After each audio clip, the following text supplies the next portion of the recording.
crois. Ok. Ça, c'est l'atelier de menuiserie.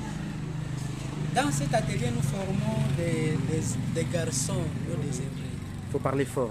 Hein. Nous formons des garçons désœuvrés pour lutter contre ce qu'on appelle le vagabondage dans le milieu, dans notre milieu ici à Butembo. Vous avez beaucoup de vagabonds ou d'enfants soldats ou des choses comme ça? Nous sommes arrêtés à ce qu'on appelle les garçons désœuvrés parce qu'avec les enfants soldats là, on a peur aussi des problématiques parce qu'ils sont capricieux dans la situation là. Alors, étant que nous formons ici, il y a des cas où nous recrutons des promotions par promotion. Seulement ici, nous avons comme problématique les coûts des matériels, où les plages nous coûtent tellement cher.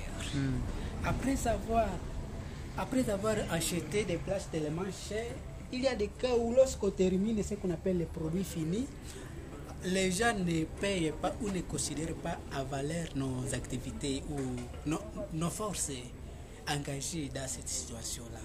Alors, il y a des cas où les gens viennent récupérer les engins ou les biens produits, mais avec dette qui sera difficile à payer. Alors, c'est ça comme problématique rencontrée pratiquement dans le monde là. Alors, ici, lorsque nous formons les gens, les jeunes, il y a des cas où les jeunes nous volent des outils là portables, comme les marteaux, les scies simples, et ainsi de suite. Alors, il y a des cas où on constate qu'il y a ce qu'on appelle diminution des matériels ou des enjeux. Alors, comme ici à l'extérieur, nous voyons ce qu'on appelle l'atelier là, ce qu'on appelle... Ça, c'est quoi en français? Ça, c'est pour ici. L'établi. Alors, il y a des cas où on fait quoi? Il y a des cas où nous engageons ou nous encadrons beaucoup de gens, mais à cause de l'insuffisance de cet établi-là, les gens ont tendance de nous fuir aussi. Pourquoi? Parce qu'il n'y a pas ce qu'on appelle l'équipement. L'équipement est tellement insuffisant dans la situation là. Parce que tout un chacun a besoin de tenir un engin en train de faire quelque chose. Par exemple, nous avons ce qu'on appelle ici. Il faut que tout un chacun puisse toucher et voir comment manipuler ça par exemple. Alors ça nous a toujours coûté cher. Parce qu'un engin pareil, on peut acheter ça à combien? À 400 ou 500 $. Alors si on est 20 par exemple, on ne saura pas ou on n'aura pas 20 engins pareils pour répondre aux besoins de tout et chacun par exemple. Alors, il y a des cas où, une fois c'est amorti, c'est tellement difficile de trouver d'autres équipements. Pourquoi là, on dépose directement à cause de l'insuffisance et à cause aussi de ce qu'on appelle insolvabilité de demandeurs des outils, des engins. Ça, ce sont des problèmes que nous avons toujours rencontrés pratiquement dans notre vie ici. Alors, sur base de cela, il y a aussi ce qu'on appelle le groupe électrogène. Notre groupe électrogène produit une quantité insuffisante pour le courant électrique, par exemple. Ça, c'est une demande vraiment qu'on doit nécessairement réparer tout de suite là, parce qu'avec le courant, là, on peut faire quelque chose à mieux, par exemple. Alors ici, nous sommes dans ce qu'on appelle notre dépôt de matériel. Ici, il y a les produits non finis. Il y a les produits semi-finis. Alors, dans cette situation-là, dans notre chambre ici, nous constatons que nous avons des biens à semi-finis. Cela implique que ces biens-là, ces matériels-là, sont à voie d'être à finissage. Alors, ça demande beaucoup d'outils, ça demande beaucoup d'efforts pour relire ça, pour relier ça et pour qu'on rassemble ça, pour que ça soit un engin là viable par le monde ou par les consommateurs en fait. C'est Bamboulé. Alors, qui sont vos consommateurs? Les consommateurs sont les habitants de Butembo, la population. Ah. Oui, parce que ce sont les... Par exemple, ici, nous fabriquons par exemple, ça c'est qu'on appelle les porte-appareils pour les salons. Là, on met la télévision, ainsi de suite, des lecteurs, ainsi de suite. Et voilà, le monsieur qui est en train de faire quelque chose pour finir ça, par exemple. Ici, nous avons ce qu'on appelle, ça c'est un cadre de lavabo, par exemple. Et voilà que c'est à voie de finissage. Combien peut coûter par exemple ceci? Ce appareil peut coûter une affaire de 50 $ par exemple.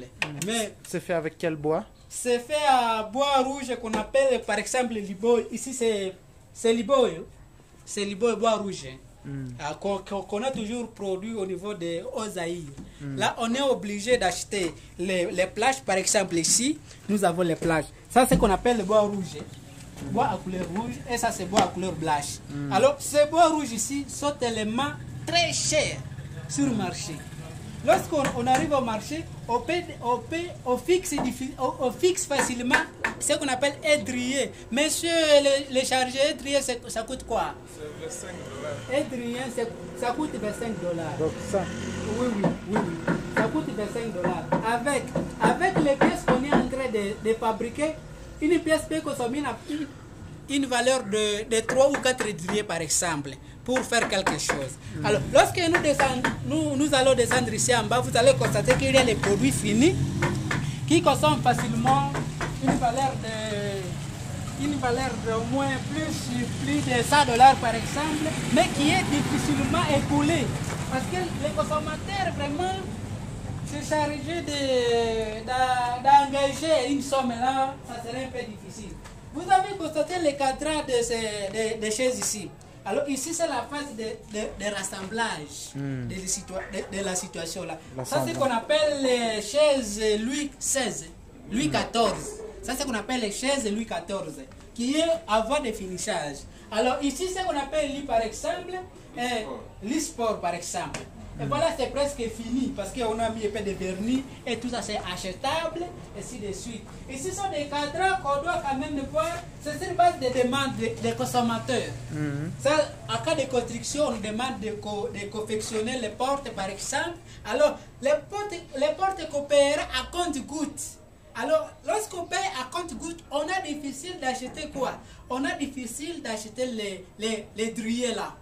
Parce que ça coûte 20 $, là c'est cash. Alors lorsqu'on on verse à compte-gouttes, on a un problème d'avoir à quantité les drouillers là ou les plages là, les matériels premiers. Premiers par exemple pour le confectionnement. Pour ce qu'on appelle le confectionnement. Ok. Alors sur base de cela, on peut quand même s'arrêter par là. Comme problématique ici, nous avons besoin de renforcement. Nous avons besoin de renforcement de cette activité ici. Pourquoi? Parce que si du moins on a l'équipement satisfaisant, là on saura encadrer un nombre là considérable de jeunes. Oui. Alors à partir de cela, nous avons encore le même problème de quoi? De location. Il nous faut avoir ce qu'on appelle locaux appropriés pour nous. Là où on pourrait construire un bâtiment avec aussi l'équipement, aussi les salles de formation. Parce que tout ceci marche à pair avec une formation théorique et scientifique pour enfin faire quelque chose de supérieur en fait. C'est dans cet angle-là qu'on est en train de voir comment faire quelque chose. Alors espérons que avec vous, on pourrait quand même arriver à ce niveau-là, par exemple. Et ici, nous avons aussi ce qu'on appelle le problème de quoi? Des engins là électronisés. Parce que nous avons, je crois que nous devons avoir 5 engins électronisés. Pendant que nous encadrons une vallée, aujourd'hui nous encadrons 15 personnes, je crois bien. Alors avec ces 15 personnes, avec les 5 à 8 engins, on n'est pas capable de produire en quantité ce que vous voudriez produire. Ok. Merci.